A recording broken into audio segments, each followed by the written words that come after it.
જય શ્રી કૃષ્ણ, જય માતાજી. સ્વાગત છે તમારું અમારા નવા વ્લોગમાં. આપણે ગાયોનું બધું કામ થઈ ગયું છે અને ગંગા ઢેલ બધા જો ઉમાં બેસી ગયા છે. અને આજે ઘરનું એટલા દિવસના કામ બધું કમ્પ્લીટ થઈ ગયું છે. મરી મસાલાનું થોડુંક થઈ ગયું છે, બાકીમાં લાલ મરચું આથું એ બધું બાકી છે, પણ એ આપણે નિરાતે કરશું. હવે જે આપણે શેડ બનાવ્યો છે એમાં થોડુંક કામ છે તો એ કરવાનું છે. હા બોલ. પૂર્વાને મમ્મા પપ્પા બોલતા આવડી ગયું છે, એટલે પૂર્વા એક હાહે એક હારે 2-3 વાર બોલી જાય ને હરખ થાય કે હું બોલે જ રાખું. કા પૂર્વા ક્યાં છે બાવ? ન્યા છે. અને પૂર્વાને મને વાળ વધારવાનો બહુ શોખ કે આમ ક્યારેક કૃષ્ણ કનૈયો બનાવવો હોય તો બની શકે, એટલા માટે હું થોડાક એના વાળ રાખું. પણ સોટી લઉં છું, સોટી ખાલી હું ન ખામી હોય એટલી ઘડી રાખે. જો અત્યારે ખામી નથી, અહીંયા આવી તો તરત એને રીંગ કાઢી નાખી. ક્યાં નાખી રીંગ? હે છોટી હું લેવા વીખી નાખી? છોટી હું લેવા વીખી નાખી? તો હું તારી યાર કટી તારો વાળ કપાવી નાખું. નથી રાખવા વાળ, નથી રાખવા તારા વાળ રાખવા, કપાવી નાખવાનું છે. ગાય શું કરે? શું કરે લક્ષ્મી? કિશનભાઈ આવી ગયો? આવ્યો કિશન? ક્યાં છે?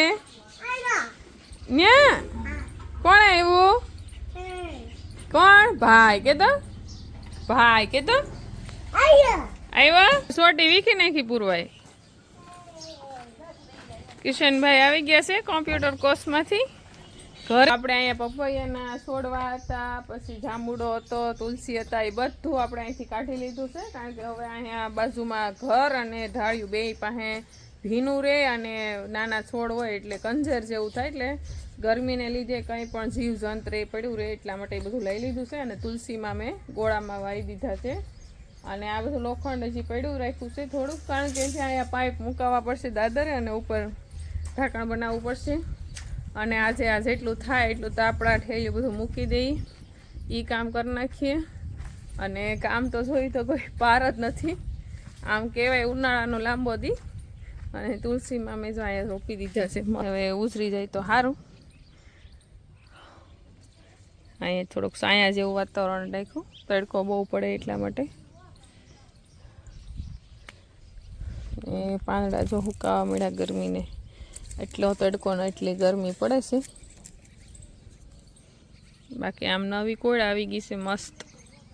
વાગી ગયા છે 11 અને ખાનો ખજાનો. ખાલી દિવાળીમાં બધું સારું કર્યું હતું, બધો ભંગાર આપી દીધો હતો, તો પણ એટલો કચરો નીકળ્યો છે એની વાત નહીં કરવાની. જો કચરો બધો અહીંયા નાળિયેરી પાસે ઢેગલો કરી દીધો અને નવું નિમક લીધું હતું એ ભરી લીધું ગોળામાં, અને જૂનું નિમક હતું એ બધું નાળિયેરીના ખામણામાં આપી દીધું. કારણ કે એમ કહેવાય છે નાળિયેરીને નિમક આપીએ તો સારું રહી મૂળિયાને. ઓનુંને જો ફેરવે છે તડકો આવી ગયો એટલે. અને આ કચરો બધો ભંગારવાળા આમ દેવું. આ બધી તાલપત્રીને અત્યાર સુધી જ્યાં સુધી આપણી પાસે શેડ કાંઈ નહોતો, સુવિધા નથી, ત્યાં સુધી બહુ જ આપણે આ કાર્પેટર તાલપત્રીની જરૂર પડતી. એટલા માટે બધું આપણે રાખતા દર સોમાહે સારો ઢાંકવા માટે, ગાયોને ઉપર ઢાંકવા માટે. તો જે કાંઈ સારું છે એને આપણે હજી રાખશું, કારણ કે આગળ જરૂર પડે. અને નથી સારું એ બધું આપણે કચરામાં જવા દેવું. અને બધો કચરો અત્યારે અહીંથી સાફ કરી દીધો છે. અને હવે બસ બધું સારું છે પેકિંગ અત્યારે કરી લેવું. અને પછી એક દી કુએ જવું પડશે, કારણ કે બધા તો આપણા તાલપત્રી ધોઈ નાખશું. અને ધોઈ અને પછી ક્યાંક એક સારી જગ્યાએ ગોઠવી દેવું. ગાયો મારી કરતા ભક્ષળી છે ને, કેમ પણ આપણે પગાર મૂકી દીધા છે બધી ગાયો માટે. કારણ કે બપોરે આ સિમેન્ટના પતરા છે એટલે તપે ને બધી જો એટલી મસ્ત લેરું લે છે પગારની હેઠે. ને એવું ઠંડુ લાગે. હું કામ કરતી હતી ને કચરાનું ન્યાલી આવીને ઊભી રહેવા આવીશું. ઘરમાં આવી સુવિધા નથી, એવી ગાયોને સુવિધા મળી ગઈ છે. ગયા છે 5 અને મિલ્કિંગનો ટાઈમ છે આમ તો, પણ શેવડી આપણે માલ માટે સુકલ નિરણ ખાલી છીથી મૂકીએ એટલે મગાવી લીધી છે આપણે શેવડી. તો આપણે અંદર જો નાખવાનું છે. હું અને ધારા બનાવતા હતા માળા ચકલીના. તો શેવડી પોગી ગઈ છે આપણી ગાયો માટે. 5:30 થઈ ગયા છે અને રાધાનો વારો આવ્યો છે દવાનો મીટિંગ કરવાનો. અને રાધાને તો એની વાટલી ખાવાય ન દે. રવેતી અને શિવાની બે હારવાર ખાણ ખાતા શીખી ગયા. પણ શિવાની છે ને એ આમથી 3 મહિના એ નાની છે. હા. શિવાની એનાથી 3 મહિના મોટી છે. હા પણ તો શિવાની આપણી આની કરતા મોટી લાગે. રવેતી મોટી ને 3 મહિના. રવેથી 3 મહિના મોટી. હા ને હવે તો આપણે આ ગા છે ને એ અને 4થો મહિનો ગાભરી છે. હા અને દોવા દે છે. ગયા વેતરમાં આને ખાલી 4 મહિના દોવા દીધું. પણ આ વખતે લાંબો સમય દોવા દે છે એટલે સારું થાય. હા ને જો આપણે અત્યારે હાલ હવે ભાલે નિરણ હતી ને એ ફૂટી ગઈ. તો મેં કીધું હવે આપણે હેવડી મંગાવી લઈએ. આમે ઉનાળાની ઋતુ છે એટલે અને આમ ખોરાક બધો છે ને ગાયો ઓછો લેતી હતી. ઉનાળો આવી ગયો એટલે તડકો લાગે ને એટલે તો પગાર તો આપણે ગોઠવી દીધા છે. એટલે એમ તડકો ઓછો લાગશે અને હેવડી આવી ગઈ એટલે હવે બહુ વાંધો નહીં આવે. એટલે ખોરાક લેવા મળશે પાછો. વાગી ગયા છે 6. બધી ગાયોનું મિલ્કિંગ થઈ ગયું છે અને અત્યારે ગાયોને સારો દેવા માટે કટિંગ હાલે છે.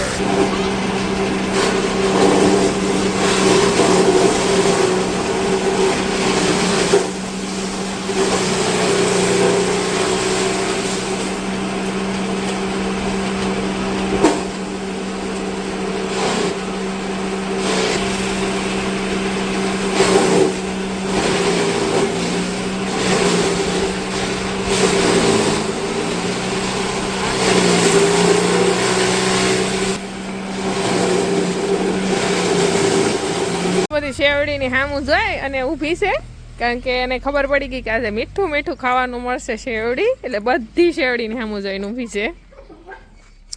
તો બસ વાહિંદા પાણી કરવાના છે, પાવાના છે અને સારો આપવાનો છે. તો એ કામ કરી નાખીએ. એને આજ આખો દિવસ ક્યાં વહી ગયો કંઈ ખબર ન પડી કારણ કે ફરજો આખો સારો કર્યો. ભંગાર જે હતું બધું એક સાઈડ કાઢી લીધું ને અહીંયા બધો જે કચરો પડ્યો હતો બધો વાળીને ઢીગલો કર્યો. અહીંયા ખોખા મૂક્યા કારણ કે ચકલીના માળા બનાવવા માટે બનાવ્યા છે અને જેની એસી તોડી નાખ્યા.